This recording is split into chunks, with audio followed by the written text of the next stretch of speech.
Meus irmãos e minhas irmãs, vos saúdo com a paz do Senhor. Sou o professor Gesiel Costa e este é o seu canal, canal EBD em Ação. Um canal feito especialmente para você, para abençoar a sua vida com subsídios históricos, subsídios teológicos, subsídios sociais, todos os subsídios que pudermos disponibilizar para você, professor e professora.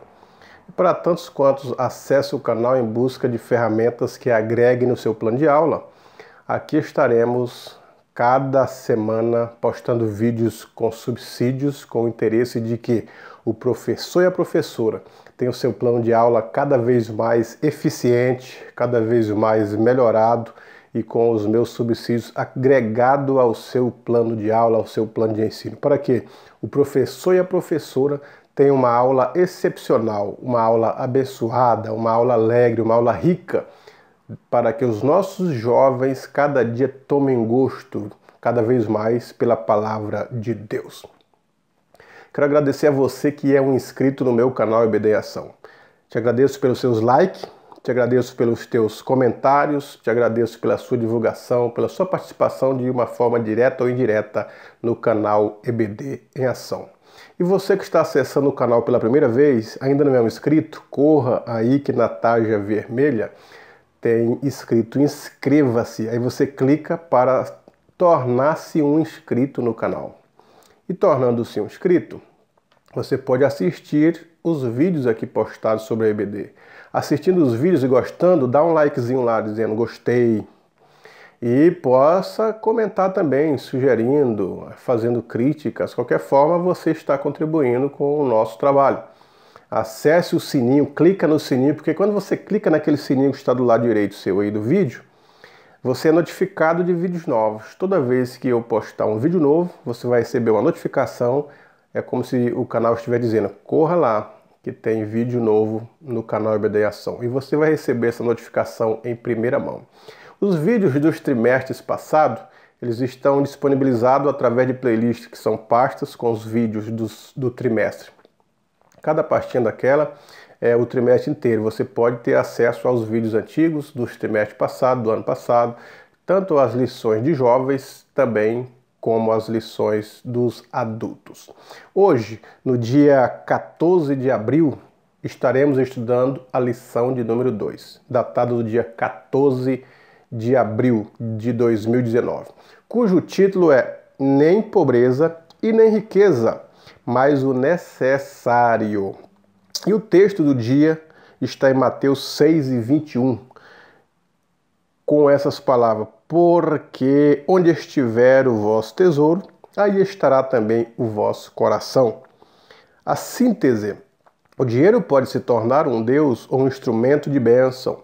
Tudo vai depender da forma como o crente o utiliza. O texto da leitura bíblica está embasado em Deuteronômio 28 e Mateus 6, cujos textos falam ambos diferentes sobre a riqueza, sobre o acúmulo de bens materiais. Então a lição ela versa em torno disso aí, explicando o que é realmente uma vida próspera, uma vida rica, uma vida diferente das demais que os ímpios levam. O que é a verdadeira prosperidade? Como que a Bíblia coloca? E o primeiro tópico, o comentarista diz assim: a prosperidade financeira no Antigo Testamento é a prosperidade atrelada à obediência. Então, no Antigo Testamento, o povo de Israel, quando Moisés deu as leis no Monte Gerizim e no Monte Ebal, ele sobe no Monte Gerizim e profere todas as bênçãos decorrentes da obediência da lei do Senhor. E essas bênçãos seriam a terra próspera, a saúde, a paz entre os inimigos, a chuva, as plantações produzindo 100 por 1, o gado sendo engordado e sendo produzido com eficiência, enfim, todas as bênçãos de cunho material estaria presente sobre a vida do povo de Israel. Agora, quando Moisés sobe no Monte Ebal e começa a falar as maldições provenientes das desobediências da lei, ele diz assim: também se desobedecerdes às leis do Senhor, não terei chuva, não terei gados, não terei plantações, não terei paz em vossa terra, o inimigo perseguirão vocês e etc. Ele vai dizendo todas as maldições. Então o Monte Gerizim ficou conhecido como o Monte das Bênçãos, o Monte Ebal ficou conhecido como o Monte da Maldição. Agora, é bom que se diga que a Bíblia, toda ela aplica também as bênçãos da prosperidade como consequência natural, porque o salmista Asaf, no Salmo 73, ele está observando a prosperidade dos ímpios. E esses ímpios, ele está dizendo lá no Salmo 73, que eles não têm Deus, não acreditam em Deus, zombam de Deus, viram para Deus, dizem que não há Deus e falam como os loucos. Todavia, esses ímpios, eles são prósperos, eles têm saúde, eles não têm aflições na sua casa, nem a escassez, o seu gado não morre, a sua plantação é boa, e assim o salmista diz que olhando estas questões ele quase se desviou, porque ele, como justo, como fiel, como temente a Deus, vivia em aperto, e os ímpios que não acreditam em Deus viviam regaladamente uma vida próspera. Aí Asaf quase que se desvia, vai buscar entendimento, vai questionar a Deus, e a partir daí ele diz que Deus mostrou o final desses ímpios. Então, uma vida aí de 50, 60, 70 anos, vivendo regaladamente, mas longe de Deus, e no final traz um prejuízo para a eternidade, ou aos que vivem uma vida aqui, uma vida miserável, vivem em aperto, em angústia financeiramente, às vezes até doente, mas esse sofrimento, essa angústia, essa tribulação é para 60, 70, 80 anos. E uma eternidade nas bênçãos de Deus. Então qual que é melhor? É uma vida gozando de tudo deste mundo ou uma vida de aperto, mas tendo uma eternidade com Deus, do que uma eternidade sem Deus? São questões para se comentar. Mas as causas naturais, elas não são somente as causas das bênçãos, da prosperidade da bênção, como causa natural, ela não atinge somente aos crentes, senão assim os ímpios estariam todos eles morrendo de fome, empobrecidos. Mas a Bíblia diz assim, que o sol vem sobre bons e sobre ruins, sobre justos, sobre injustos. A chuva, ela vem para todos, tanto os homens bons como os ruins, crente ou descrente. E assim sucessivamente. Então, a prosperidade, ela não está atrelada simplesmente a uma vida santa, mas a algo de causa natural. Alguém que batalha, alguém que tem um dom da riqueza pode se enriquecer. São essa prerrogativa que a lição ela está propondo para que o jovem entenda como que Deus lida com a bênção, com a prosperidade, como também com a escassez.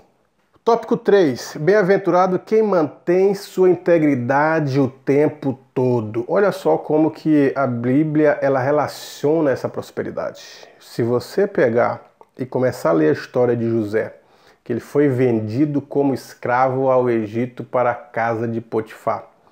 E ele como escravo no Egito, o escravo ele não tinha direito a FGTS, a salários, a carteiras assinadas, a feriados. Ele não tinha nada disso. Ele trabalhava diuturnamente e o seu trabalho não era reconhecido, era sempre cobrado, não tinha direito a falar nada e se ficasse inválido, o seu dono poderia até matá-lo porque ele poderia estar causando prejuízo. E muitos dos escravos morriam. Nem chinelos os escravos poderiam usar porque chinelos no Egito era símbolo de autoridade, tinha que andar descalço mesmo.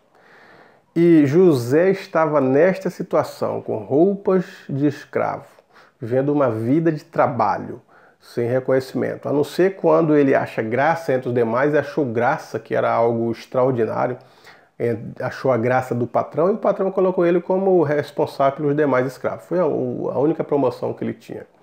Agora, o que a Bíblia me assegura é que o Senhor prosperava José na casa de Potifar.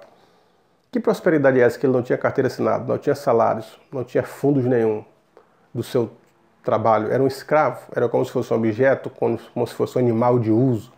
Então, que prosperidade é essa? Que a Bíblia diz que o Senhor prosperava José. Então nós entendemos que não era uma prosperidade material, porque ele não as tinha, mas sim uma prosperidade espiritual, porque ele era rico no sentido de ter paz, de ter tranquilidade, de ter esperança, de ser fiel. A fidelidade estava presente na vida de José.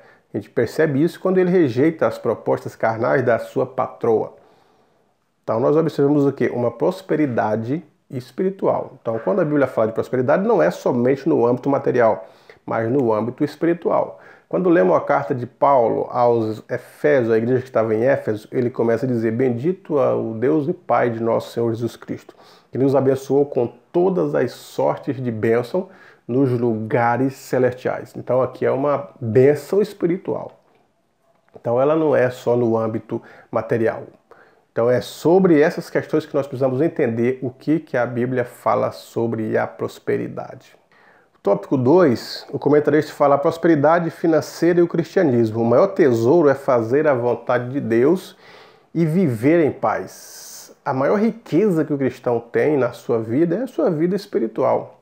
É a morada de Deus no coração, porque a paz de espírito você não compra com seu dinheiro. Quantos ricos, são milionários, bilionários e não têm a paz que você tem, o espírito que você tem, porque Cristo disse: eu vou, mas enviarei um outro Consolador, o Espírito Santo da verdade, que o mundo não pode conhecer. Então, é nós que podemos conhecer. Isso é uma riqueza. Então, a prosperidade cristã, ela é do âmbito espiritual. Nós vivíamos em ofensas e pecados, mortos em delitos e pecados, a depravação total, sem condições de vida. E esta vida espiritual, com a capacidade de entender a Deus, ter a mente de Cristo, dialogar com Deus, ter afinidade de comunhão com Deus, isso aí não tem preço. Então é a maior prosperidade do cristão, é a vida espiritual, o maior tesouro, a maior riqueza. Tópico 2, a metáfora do olho como lâmpada do corpo. Se teus olhos forem bons, todo o teu corpo terá luz, e etc. e tal. Então, quando Jesus aparece em Jerusalém, o cenário era o quê? Era miserabilidade. Roma tinha toda Jerusalém como colônia e extraía todas as riquezas de Israel. É por isso que nós vemos inúmeras pessoas cegas. É por isso que nós vemos, na época de Cristo, inúmeras pessoas cegas, inúmeras pessoas leprosas, precisando de alimentação, Cristo multiplicando os pães e os peixes, porque de fato eles não tinham em casa, não é porque estava distante de casa. Porque nós observamos, após a multiplicação dos pães e dos peixes, esta multidão do outro dia buscando Jesus. Foram para o outro lado do mar de Tiberíades, encontraram ele lá e perguntaram: mestre, quando chegaste aqui? Porque nós te procurávamos e te buscávamos. Mas essa busca, Jesus falou, não é pelos sinais que viste, e nem porque crestes em mim, mas porque comeste do pão e vos saciaste. Então eles precisavam de alimentação para outro dia. Então a busca por Jesus era para saciar a fome, porque eles viviam num estado deprimentemente miserável financeiramente. Então aqui está a razão de Cristo falar para eles se alimentarem não só do pão físico, mas se alimentar do pão que desceu do céu, que é o que dá a sustentação da vida. O pão que desce do céu é o que mata a fome da alma. É isso que ele disse para a mulher samaritana, que matar a sede da alma, a sede de Deus, sede de uma esperança, tranquilidade que jorra para a vida eterna.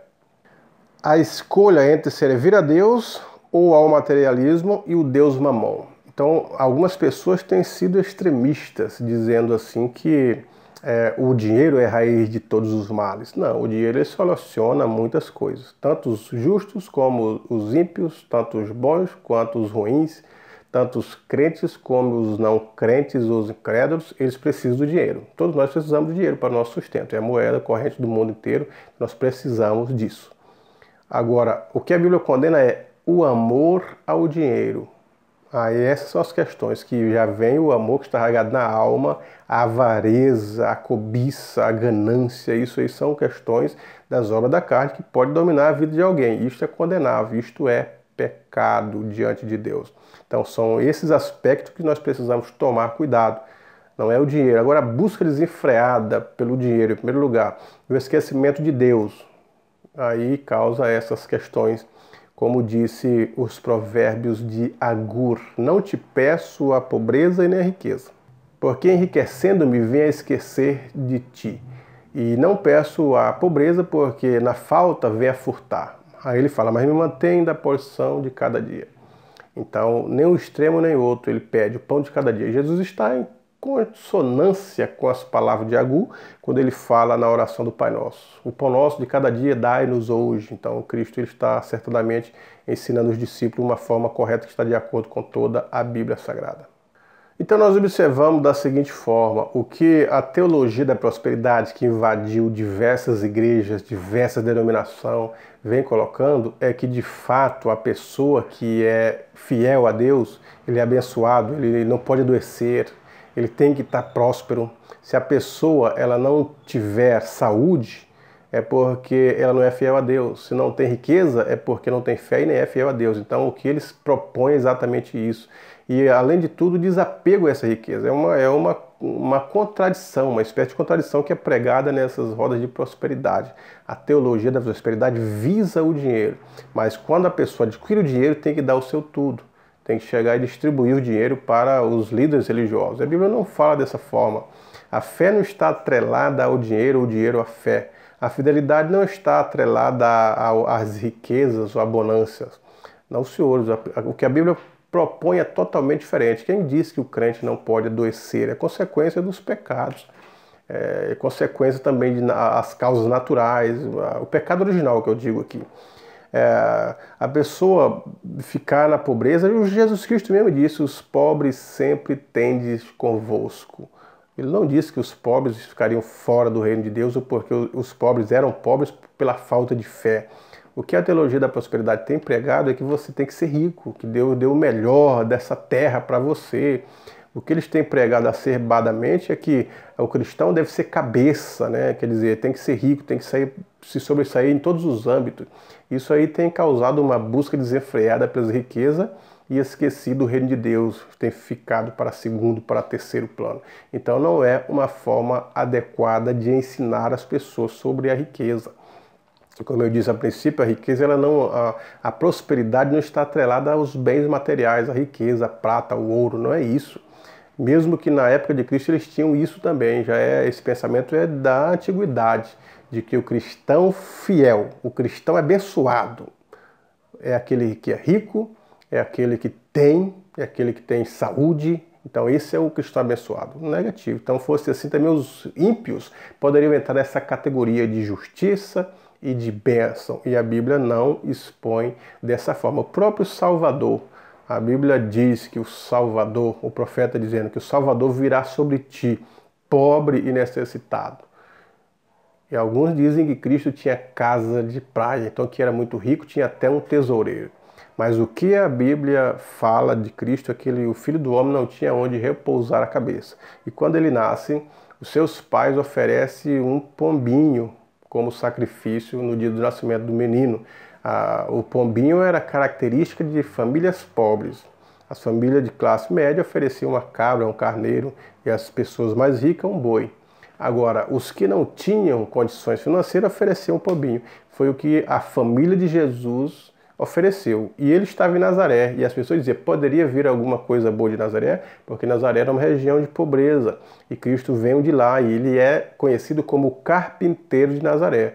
É difícil, principalmente naquela época, ter um carpinteiro que era milionário, como alguns pregadores tentam encharcar na mente das pessoas. Então não é dessa forma a teologia da prosperidade. A Bíblia desaprova totalmente essas questões da teologia da prosperidade. Isso é charlatanismo que estão fazendo com as pessoas. Propagam as bênçãos e as curas e depois dão o número da conta para que as pessoas possam dizimar, ofertar, contribuir. Primeiro eles falam de Cristo, falam da salvação, das bênçãos, dos milagres e depois distribuem envelopes para que as pessoas dão um retorno, dizendo desapegue-se daquilo, dos bens materiais. Eles próprios pregam e incentivam as pessoas a buscarem os bens materiais e posteriormente querem esses bens materiais. Eles próprios incentivam as pessoas a buscar desenfreadamente se sobressair através das riquezas, das buscas dos bens materiais. E depois ele diz, agora você não pode se apegar aos bens materiais. Dá o seu tudo, tenha fé, se desprenda, mas tem que dar para eles, para a igreja. Isso é uma forma de lesar as pessoas e as pessoas precisam de inteligência para detectar isso, para perceber isso, essa contradição na fala dele. O crente é inteligente, tem que prestar atenção no que eles estão falando e não ser ludibriados. E em primeiro lugar, além da inteligência que você deve ter, é ter a Bíblia, conhecer a Bíblia. conferir o que estão ensinando de acordo com a Bíblia, para ver se de fato é assim que a Bíblia diz. O cristão, a sua regra de fé e prática é a Bíblia Sagrada. Então tudo que vão nos ensinar, que vão pregar, que vão motivar, é embasado nos princípios bíblicos. Se a Bíblia realmente expõe isso, vamos verificar. Se não, vamos descartar. Então, e eu asseguro para você que Pedro até disse que nos últimos dias homens virão fazer de vós negócios. E nós estamos vivendo nesse tempo de negociata, né? A barganha. É você barganha com Deus. Você dá 10 e Deus te dá 100. Se você der 100, Deus te dá 1000. Se os bancos soubessem que se isso funcionava mesmo, eles dariam todos os bens para Deus para ter o triplo, quadruplo, quintuplo. Mas a nossa busca não é pela multiplicação. Né? Se nós dizimamos, é porque temos fé e queremos ver a obra de Deus andando de acordo. Se nós ofertamos, é porque sabemos da necessidade da obra de Deus. Não porque queremos barganhar. Ah, mas está escrito em Malaquias que vai abrir a janela do céu e derramar uma bênção tal. Mas não está dito que esta bênção seria prata e ouro, nem dólar nem real. Ali não está escrito isso. Então a bênção ela pode ser espiritual, pode ser dons, são as maiores riquezas, pode ser os frutos, são as bênçãos de Deus sobre a nossa vida. Então a maior bênção do cristão é a salvação, é o maior milagre. O próprio salmista diz assim, o valor de sua alma é caríssimo. É caro. Pedro até diz assim, não foi com prata nem com ouro que foste resgatado da vossa vã maneira de viver, que por tradição recebeste do vosso Pai, mas com o precioso sangue de Cristo, como de um cordeiro imaculado e incontaminado. Então fala da compra, fala dos resgate de Deus. Ele resgatou, não é de graça como alguns dizem, mas é pela graça. É pela graça sois salvos, por meio da fé. Tem um meio, né? E a graça e a fé que estão envolvidas aí, mas o preço é caríssimo, custou o sangue de um inocente, do Filho de Deus que se fez carne. Então vamos prestar atenção nisso, isso é a maior riqueza. E além do mais, para que ficar esta vida inteira em busca de riqueza, trabalhando desesperadamente, quando acatamos esses conselhos dos teólogos da prosperidade, se nós vamos deixar tudo aqui quando formos para o céu? Então, por isso que a Bíblia diz, ajuntais tesouro no céu, onde a prata e a ferrugem não consomem nem minam. Então vamos prestar atenção nesse aspecto aí. Professor e professora, ensina aos nossos jovens que eles podem estar trabalhando, estar melhorando a sua economia, ser próspero, mas nunca esquecer que o primeiro lugar é a busca do reino de Deus. Buscar primeiro o reino de Deus. Mas o que é buscar o reino?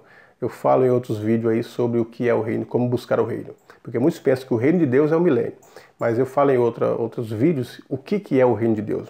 Então, se buscar primeiro o reino de Deus, todas essas demais coisas vos serão acrescentadas. Que coisa? O comer, o beber, a prata, o ouro, o vestir. Então, o certo é buscar o reino de Deus e deixa que Deus vai acrescentando essas coisas na nossa vida. Mas precisa saber o que é o reino, como buscar, definir. Então, assista lá esse vídeo e você vai ter a sua compreensão de reino melhorada. Que Deus em Cristo vos abençoe.